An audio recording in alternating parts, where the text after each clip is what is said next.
So we have here the second example on the situational problems involving parabola.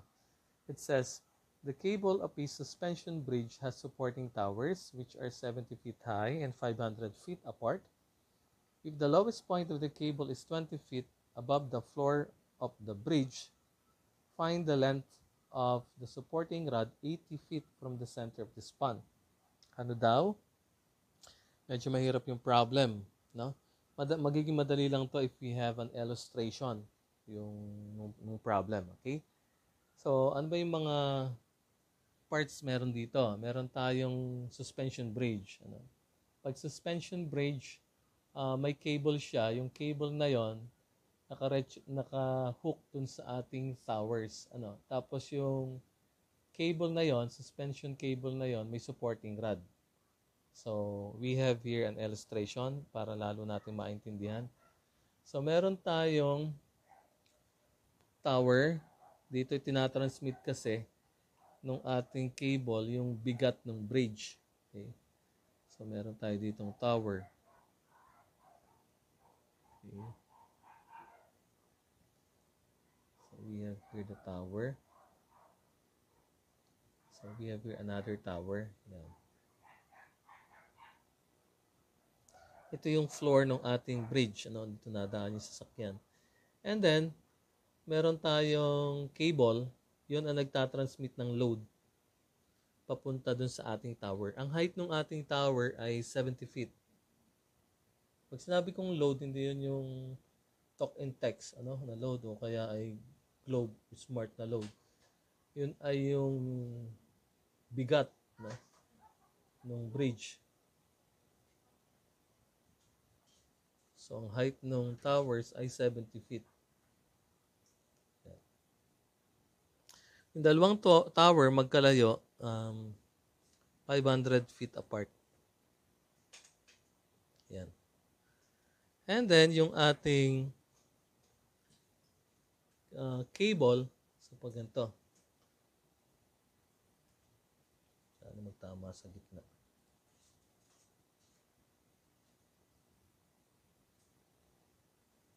Yan. Yan.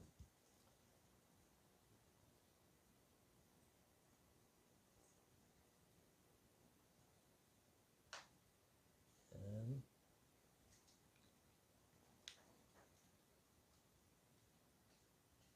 Yung ating suspension cable.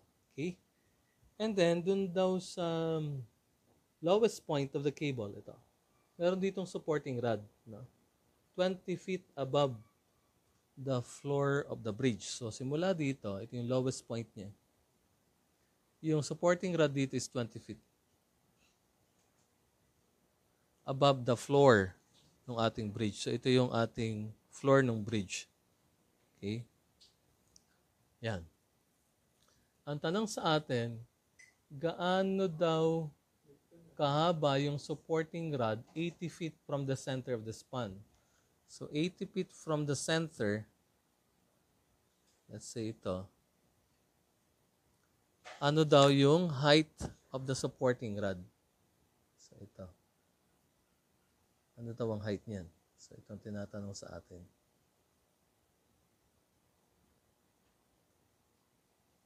Yan. Yung height ng ating supporting rod. Yung supporting rod na yan, madami yan. Nako-connect yan, naka-hook yung bridge, di yan. Madami. Ganyan.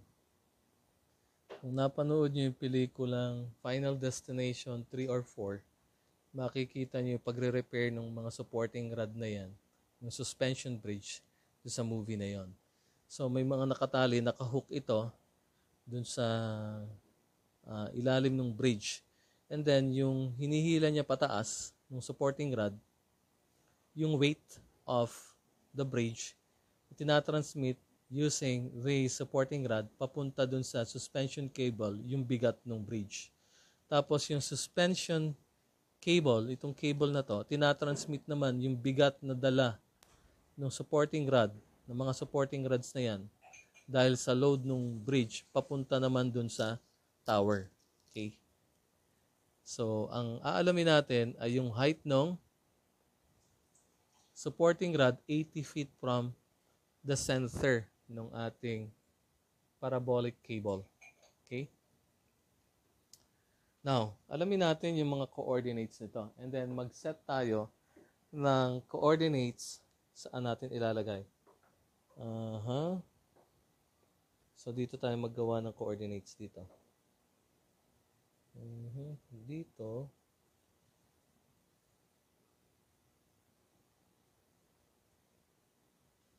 Ito yung axis natin. Dapat black. So, gawa tayo ng axis. Dito natin ilagay yung axis natin. Let's say here.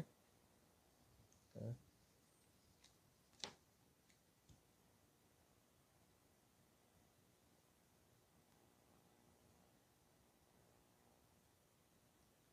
Okay, yan. Okay, ito yung ating y-axis. Ito yung ating x-axis. Okay? So, yung point na yon, ang location ng point na yon is 80 feet, y. Okay? So, yung y na yon, ito yon. Kasi since na andito yung ating axis, ang makukuha nating y ay ito. Okay? Yung maliit na yon. So, para makuha yung height of the supporting rod, it should be 20 feet plus y. Pero kung dito tayo naglagay ng axis natin, dito yung origin ng ating xy plane, mangyayari, masosolve natin y, yun ang magiging height. Kaso ang kagandahan, pag dito tayo naglagay ng ating axis, ang origin, that the vertex of the parabola is at 0, 0. Ang magagamit nating equation ay mas madali. Yung equation of the parabola with vertex at the origin. Okay? Now, ano yung location ng point ng parabola na to? Yung part na yon. That will be horizontal distance is 250. Okay, teka. Ito yung axis. So, 250, comma. And then, the height is, it should be 50 only. Okay? Bakit 50? Kasi ang sukat ng vertical distance is starting from the x-axis. So we have to subtract 20 to 70 feet, no, to obtain the vertical distance of that point. Ito naman, ang kanyang vertical distance, ang kanyang coordinates will be negative 250. And then, the ordinate is 50 also. Now, this is a parabola opens upward and vertex at the origin of the xy plane. So we're going to use the equation of the parabola na ito, x squared equals 4cy. Okay? Kasi ang vertex ay nasa origin. Now, we solve for c. Paano masosolve si c? We substitute 1 point on the parabola. So itong gamitin natin. 250, 50. X is 250, y is 50. So we have 250 squared 4 times c times 50. Therefore, the value of c is, huwag natin pwersahin. That will be 250 squared is 62,500 equals 200c. Divide by 200. We have c is 625 over 2. 625 over 2. So, yun yung ating c. So, the equation, by the way, this part is solving the value of c.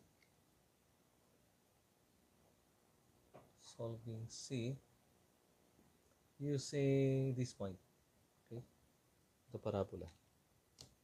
Now, the value of c is 625 over 2. Then the equation of the parabola will be x squared 4 times c. c is 625 over 2 times y. Okay?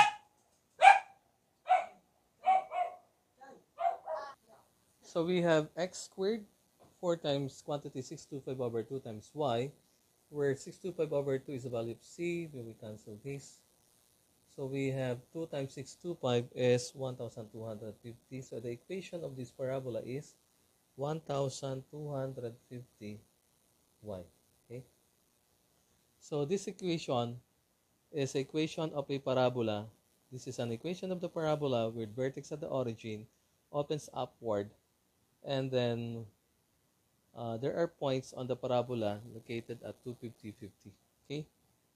Now, paano masosolve yung ating y? Edi substitute the value of x, which is 80, to this equation. Okay, burahin ko yung taas.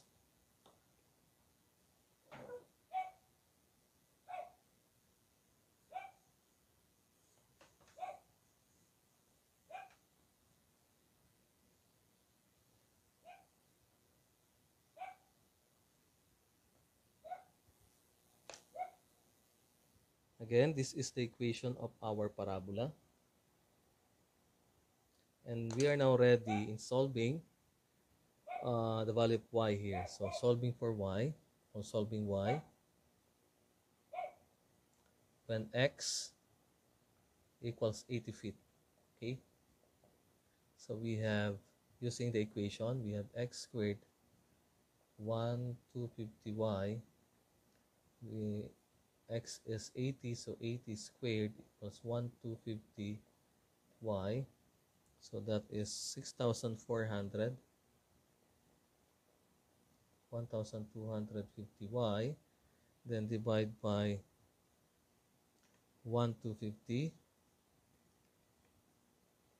Y is 128 over 25. So y equals 128 over 25. Okay? So, lagay natin sa decimal, that is 5.12. 5.12 feet. Yun na ba ang sagot natin? Hindi pa. Kasi yung y na nakuha natin, since dito tayo naglagay ng origin of the xy plane, yung pa lang ang y natin. Ang kailangan nating height ay height of this cable from the floor of our bridge. So therefore, ang height natin will be equal to 5.12 plus 20 feet. So that is equal to 25.12 feet. Okay? So, yun ang sagot natin dun sa problem number 2 about situational problems involving parabola. Okay? So, ibig sabihin, 8 feet from the center, ang kailangan nating height of the supporting rod, okay, is 25.12 feet. So, thank you.